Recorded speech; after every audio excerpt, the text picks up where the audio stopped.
नमस्कार मंडळी, स्नेहरंग यूट्यूब चॅनलमध्ये मी स्नेहा पराडकर तुमचं खूप खूप स्वागत करत आहे। मागी गणेशोत्सव आलेला आहे तोंडावर अगदी, आणि आपण आता आज मोदकाची रेसिपी दाखवणार आहोत।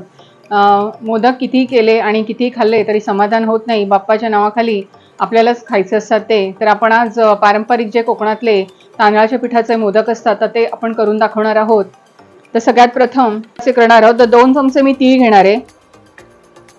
मी सारणामध्ये तीळ आणि खसखशीचा वापर करते, आणि ही जवळजवळ अर्धा चमचा खसखस आहे।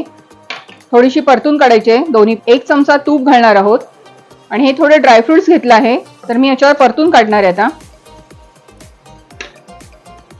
एक छोटा नारळ घेतलेला आहे, खोबरं खाऊन घेतलंय, ते ओलं खोबरं थोडंसं भाजून काढायचं आपल्याला, आणि मग त्यात आपण गुळाचा वापर करणार आहोत। परतून झालं की आपण पाऊण वाटी गुळ घेतलाय आणि 2 चमचे साखर घेतलेली आहे।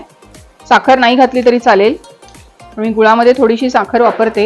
आणि आता आपल्याला हे फक्त परतून काढायचंय, पाण्याचा बिलकुल वापर करायचा नाहीये। मस्त आपलं सारण तयार झालेलं आहे। अगदी 5 ते 10 मिनिटं लागतात, पण सतत परतत राहायचं, नाहीतर खाली लागण्याचा संभव असतो। आणि आपण हे आता थंड करत ठेवूया एका भांड्यामध्ये। आपण 1 वाटी पीठ घेतलंय, 1 वाटी पाणी घेणार आहोत, पूर्ण भरून बाउल घ्यायचंय। मीठ घालूया, अर्धा चमचा तूप घालते, साजूक तूप, आणि पाण्याला मस्त उकळी आली, गॅस एकदम कमी करायचा, आणि हे पीठ आहे आपण यात एका हाताने घालून हळूहळू असं ढवळून घ्यायचं।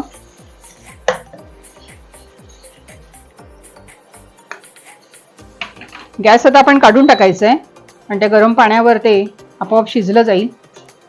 आणि व्यवस्थित ढवळायचं आणि ह्याच्यावर झाकण ठेवून द्यायचं। इतकी साधी कृती आहे।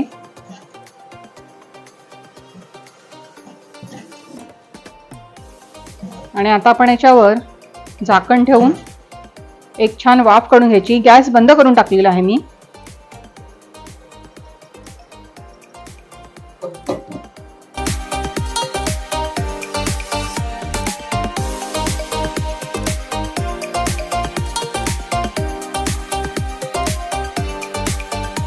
आपण सारणात वेलची आणि जायफळची पावडर घालून घेऊया, आणि मस्त मिक्स करून घेऊया। मिश्रण पण थंड झालेलं आहे आणि आपला पिठाचा गोळाही मळून झालेला आहे। तर आपण आता मोदक करायला घेऊया। थोडा तुपाचा हात लावून घ्यायचा आहे आणि एक गोळा घ्यायचा आहे। पीठ इतकं छान मऊ मळून झालं पाहिजे। हातावर व्यवस्थित तो गोल करून घ्यायचा।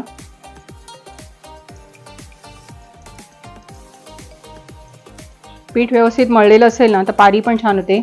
थोडासा आपण तुपाचा हात लावतोय आणि हा अंगठ्याच्याने अशी पारी बनवायची। अशी पारी नसेल जमत तर लाटून केलं तरी चालेल, छोटी पुरी लाटून। आणि जितकी पातळ पारी करता येतील तेवढी करायची।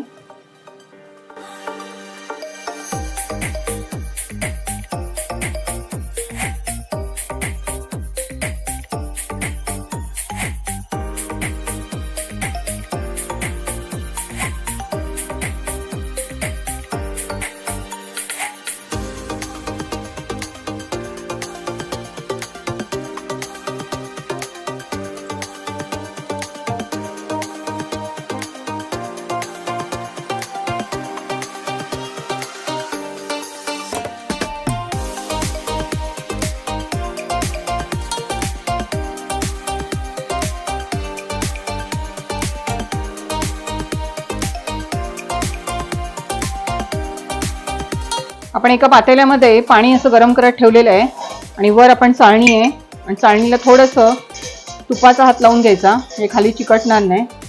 आणि मोदक थोडे लांब लांबच ठेवायचे, ते फुलतात आणि मग चिकटतात एकमेकांना। सध्या आपण 5च करूया। शिंपडायचं,